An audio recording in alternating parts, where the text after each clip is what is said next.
Columnas políticas. Continuamos con la audiosíntesis informativa de Adrián Ojeda Román, correspondiente al lunes 18 de diciembre de 2023. Demos lectura a algunas columnas políticas que se publican en el portal de CCO Noticias y algunos diarios de circulación nacional. Historias de reportero, por Carlos Loret de Mola, que se publica en el periódico El Universal. El trepidante cierre de año de la 4T. Inauguran el Tren Maya. Es el símbolo de cómo las cosas no han cambiado. Los empresarios de siempre recibiendo los millonarios contratos de siempre para hacer una obra que, como siempre, es capricho del presidente. La inauguración pudo haber sido la de cualquier sexenio. Los mismos invitados sonriendo para las mismas fotos. López Obrador prometió que no se iba a cortar un solo árbol. Cualquier fotografía aérea exhibe cómo rasuraron la selva para poner las vías. El presidente dijo que el tren iba a costar 150,000 millones de pesos. Va en más de 500,000 millones.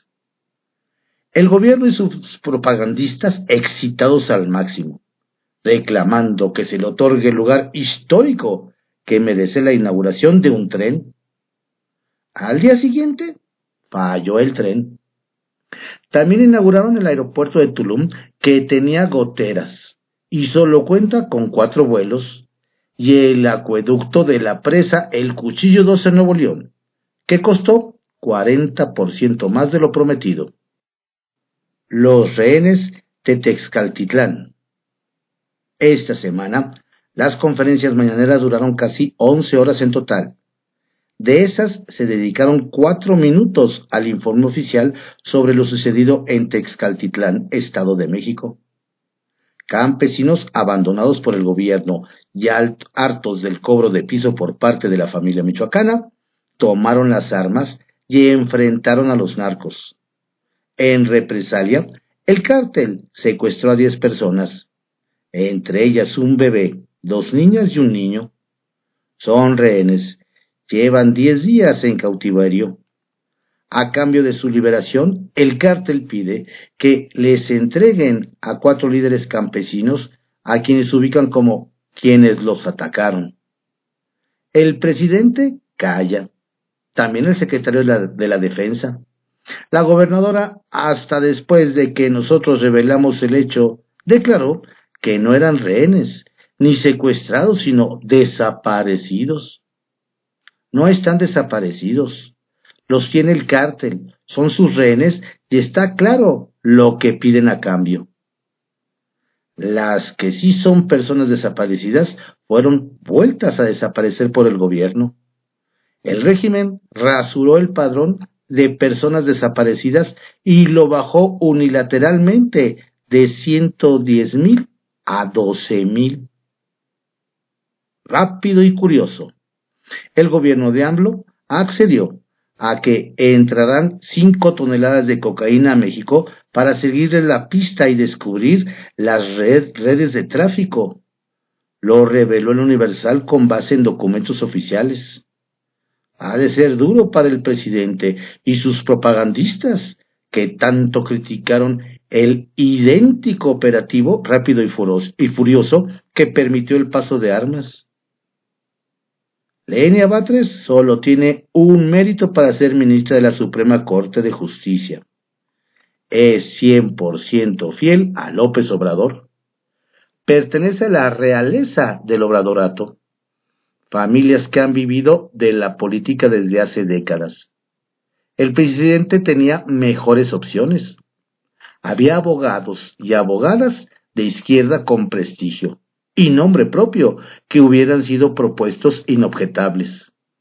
Pero el presidente no quería una ministra independiente, quería una operadora política en la corte.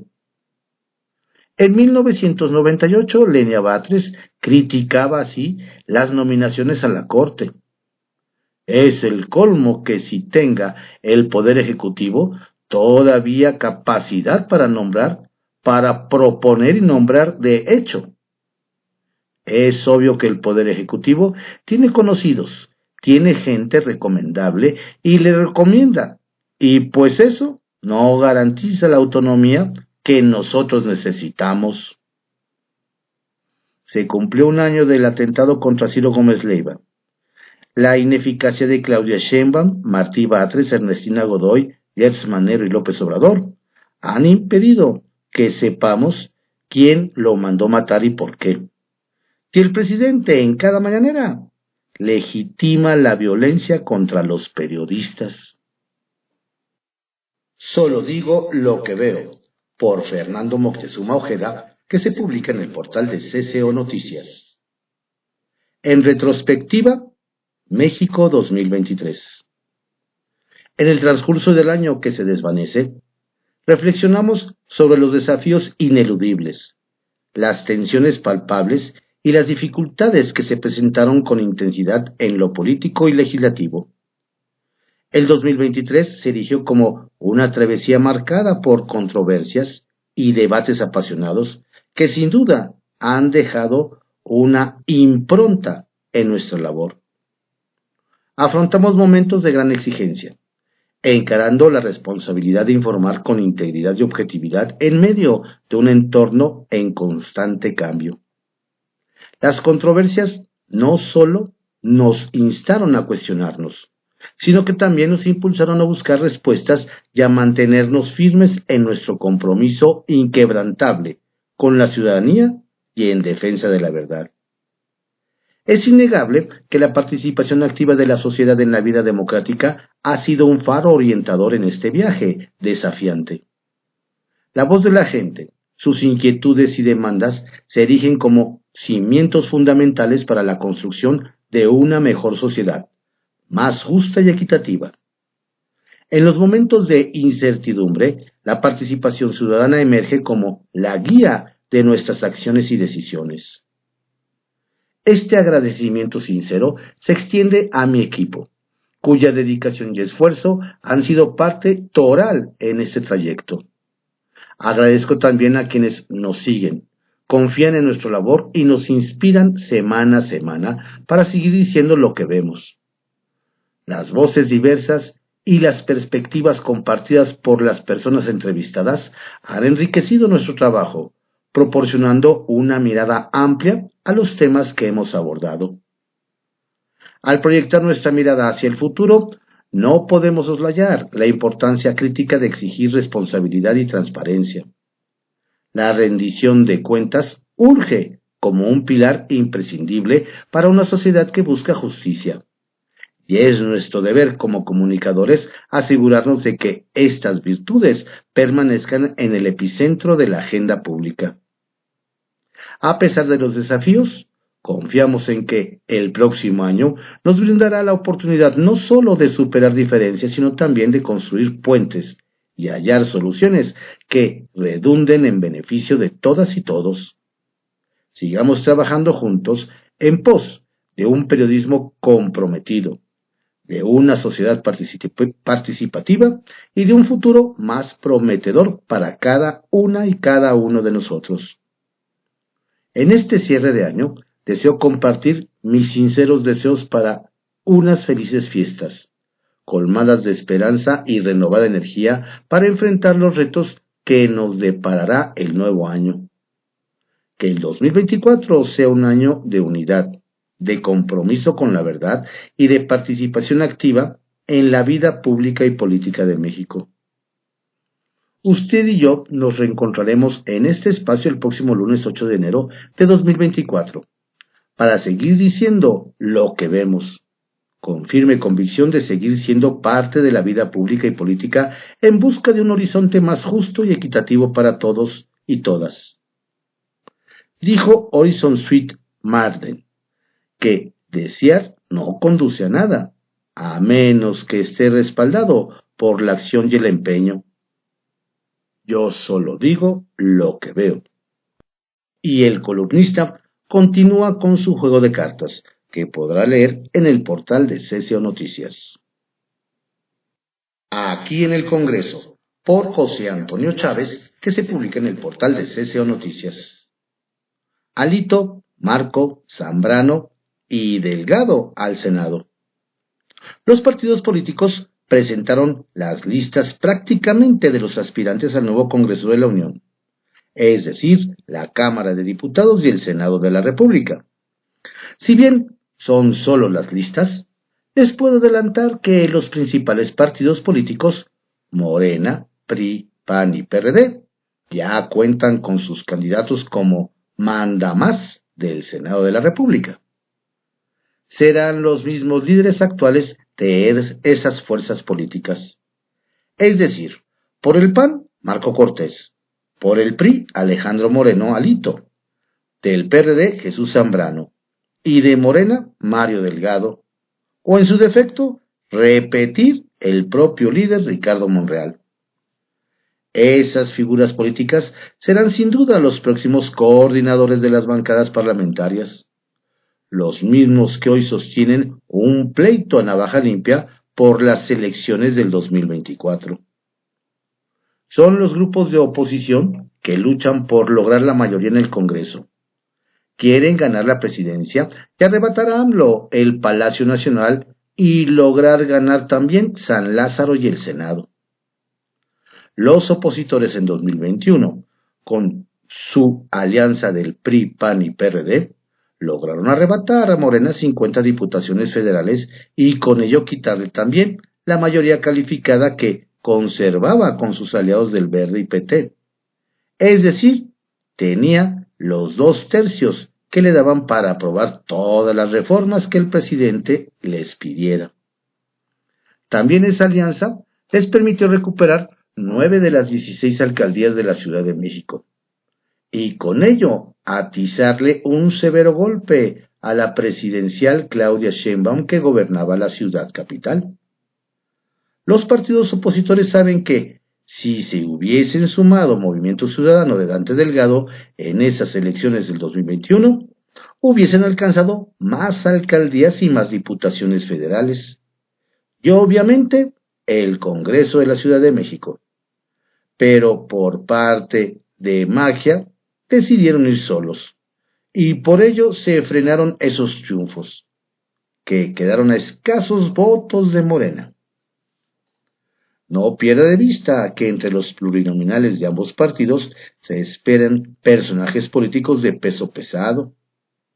Anote por el PRI el regreso de Manlio Fabio Beltrones, un político cuya vagancia política le permitirá aportar al partido y reforzar al propio Alito en el Congreso. Por el PAN sin duda llegará el expresidente Ricardo Anaya, pese a que en este sexenio le jugaron la guerra sucia para buscar encarcelarlo y minar, con esa estrategia de persecución, aislarlo para evitar que hiciera campaña paralela al gobierno de López Obrador. También los panistas tendrán a Lili Téllez, una mujer que se ha convertido en un verdadero dolor de cabeza.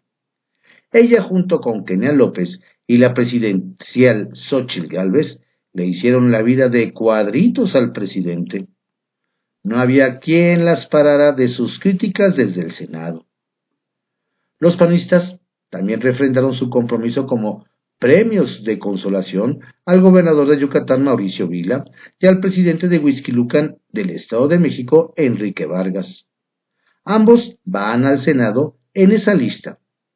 En consecuencia, el próximo Congreso se espera que será el punto central para continuar con el actual pleito de AMLO y los opositores. Números negros en diputados. La presidenta de la mesa directiva de la Cámara de Diputados, Marcela Guerra, indicó que el desempeño de esta soberanía, al concluir este periodo de sesiones, se ha distinguido por intensos debates, importantes acuerdos e incluso disensos que nos han enriquecido por igual. Los números, a pesar del golpeteo político, se pueden considerar negros, es decir, positivos. Se aprobó el presupuesto y junto con ello se aprobaron 98 proyectos de decreto. En el que se aprobaron 98 proyectos de decreto, destacó la mesa directiva, dictó trámite a comisiones un total de 705 iniciativas, de las cuales 8 provenían del Ejecutivo Federal, 18 de senadores de la República, 22 de congresos locales y 657 de diputados federales de la 65 legislatura.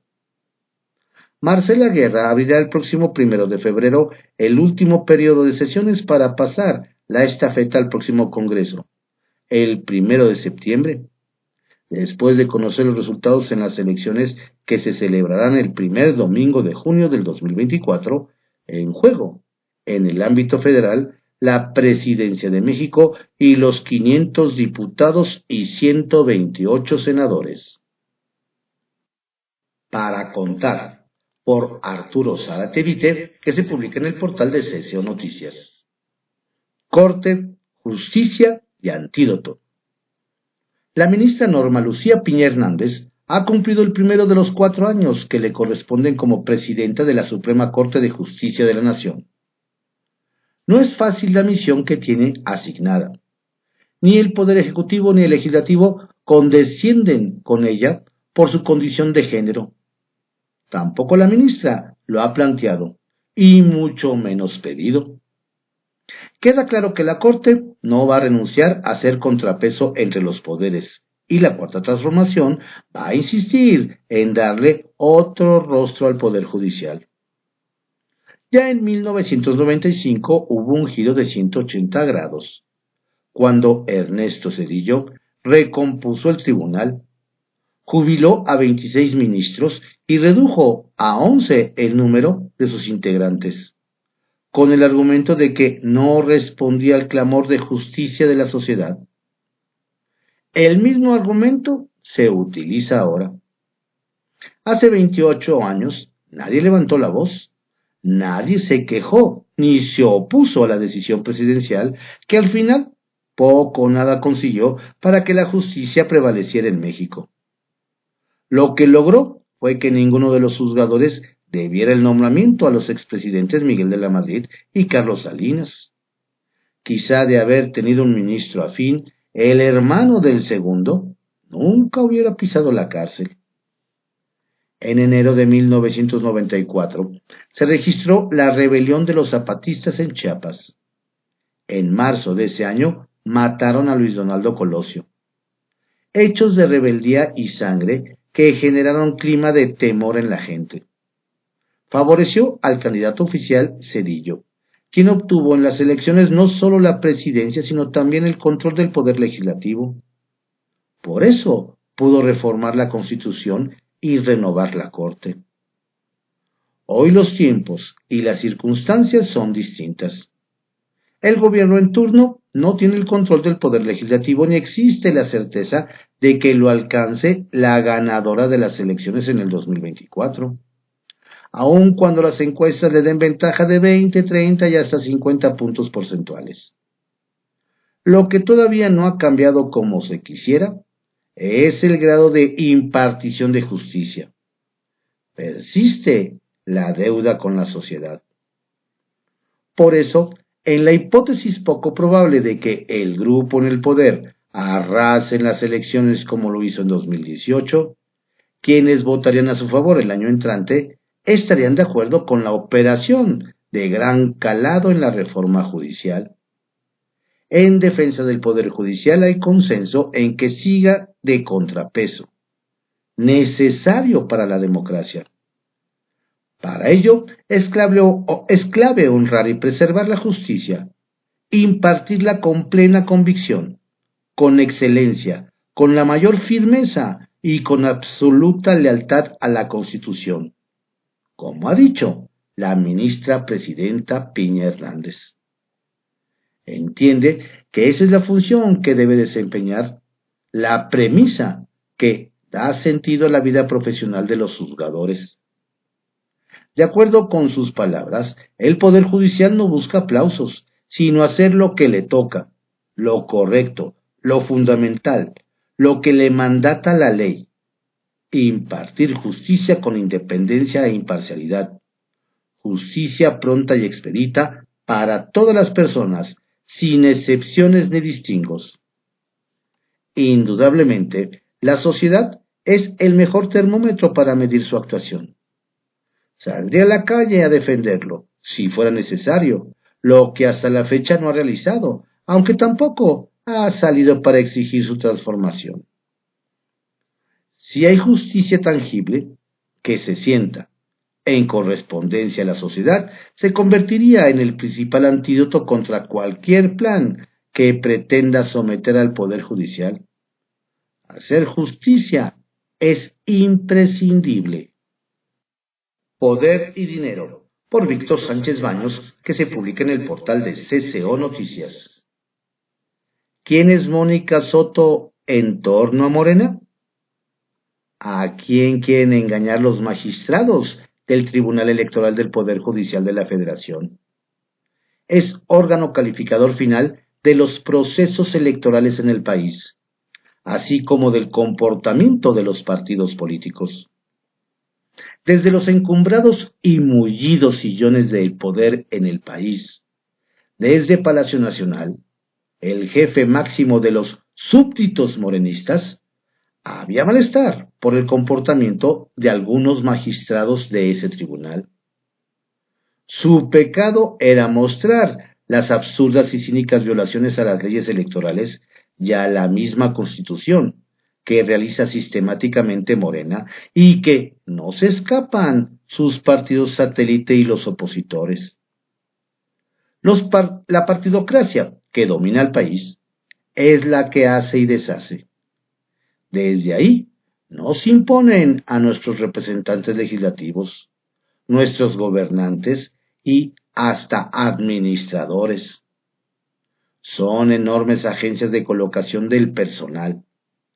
Ahí lo que no importa es la capacidad, sino que los aspirantes formen parte de las cofradías y grupos que solo aman el poder y el dinero.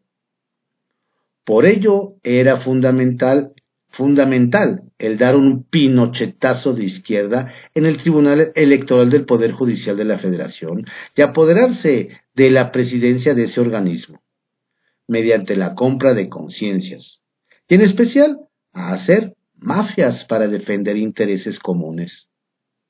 Los golpistas son Felipe de la Mata, Felipe Fuentes y Mónica Soto, quien al final fue elegida como presidenta el pasado fin de semana, sin respetar los tiempos que había acordado con el ahora destituido presidente Reyes Rodríguez Mondragón. De la mano de Yanino Otalora, son una roca en el zapato del grupo en el poder, ya que los exhiben cotidianamente. Mónica es como un anillo al dedo presidencial. Sus méritos que le reconocen en Palacio Nacional van desde el regalo de 145 millones de pesos a Morena.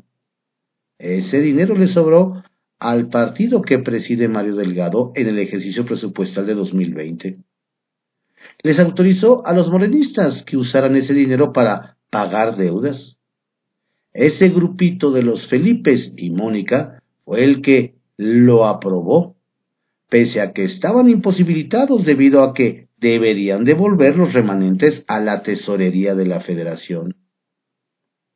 Así son las trampas, y estas se verán con mayor intensidad durante el proceso electoral del año próximo. Amarran a los árbitros y van asegurando que en caso de controversias los jueces los apoyen y les den la razón.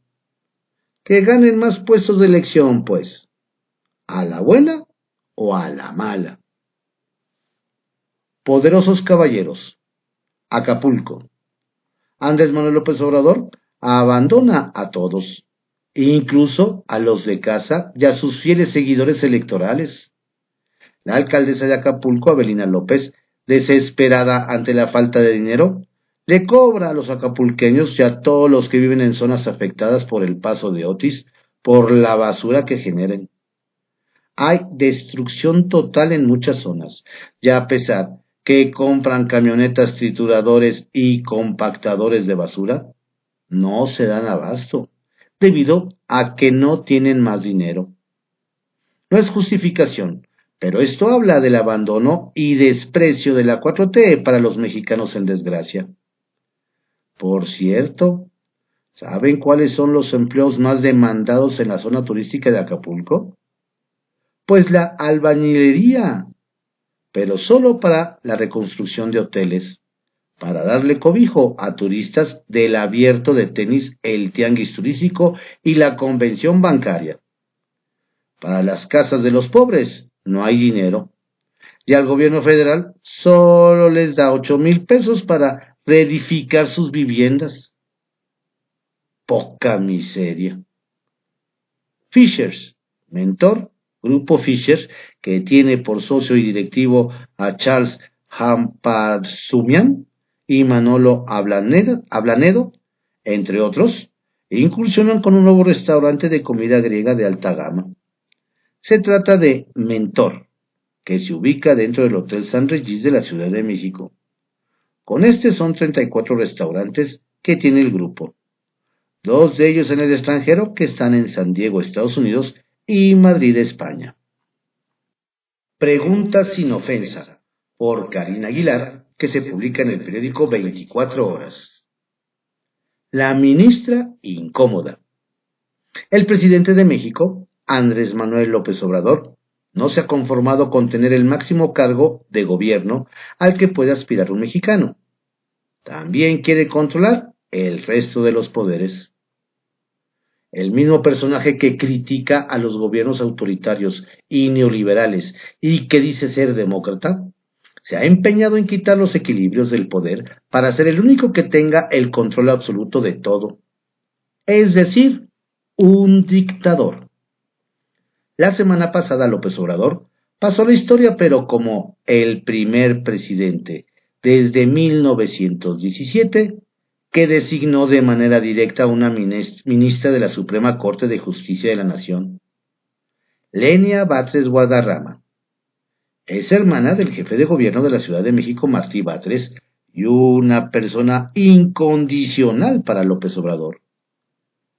El diseño constitucional de nombramientos de ministros de la Corte otorga al presidente en turno la facultad de proponer a 3 ministros, y con ello generar un equilibrio de fuerzas y evitar que un presidente se apropie de la Corte.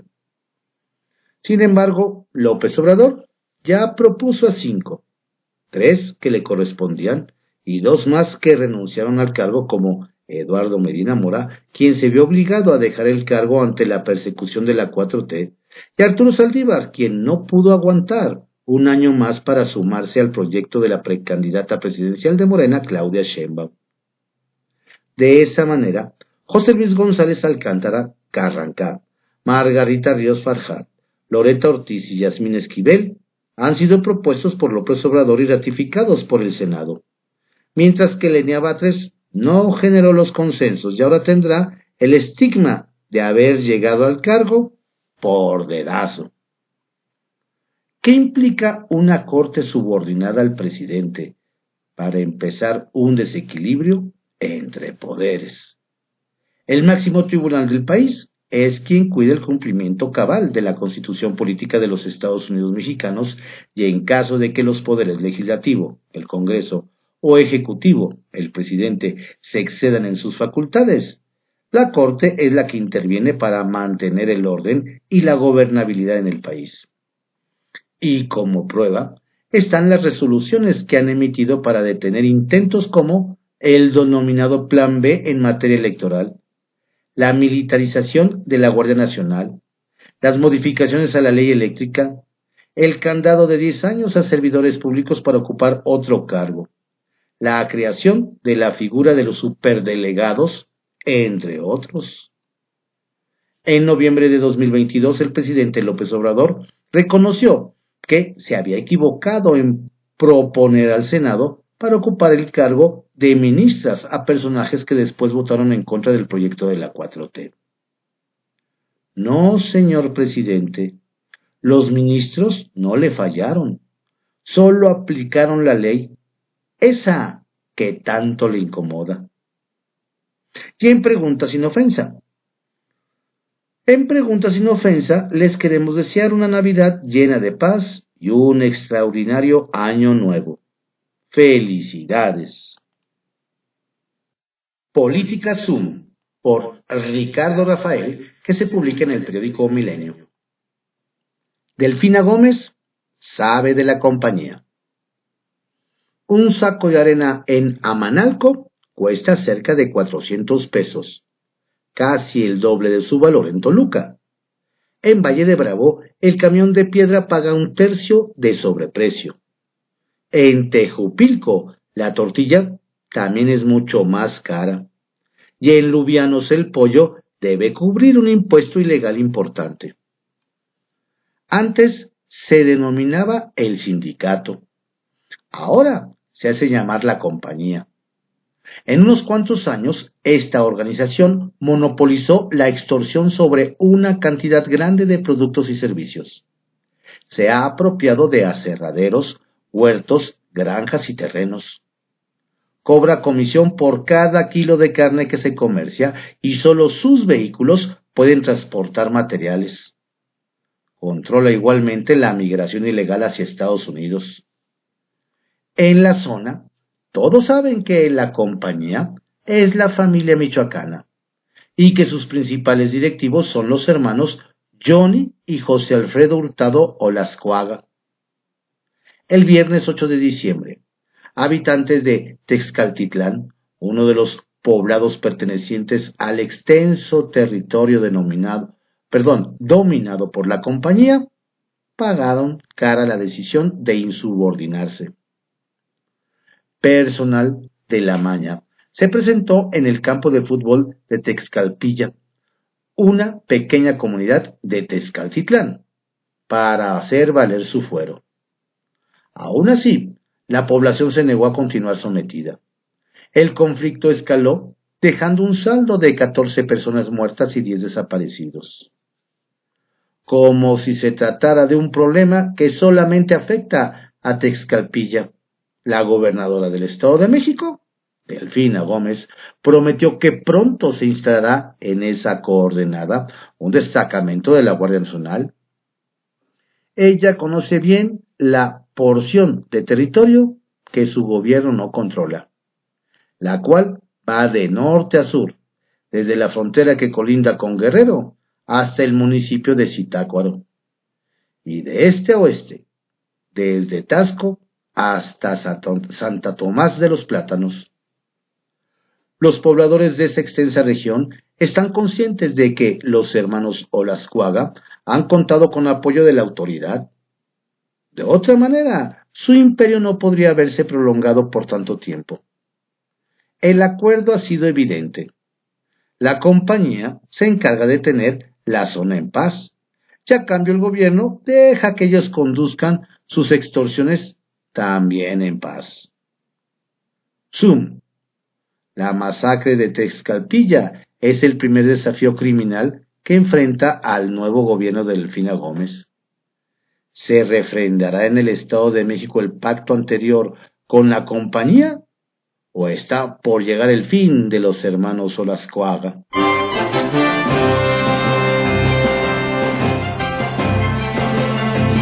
Estas fueron algunas columnas políticas que se publican en el portal de CCO Noticias y algunos diarios de circulación nacional, en la audiosíntesis informativa de Adrián Ojeda Román, correspondiente al lunes 18 de diciembre de 2023. Tenga usted un excelente día y una estupenda y fructífera, pero sobre todo saludable semana. Saludos cordiales de su servidor, Adrián Ojeda Castilla.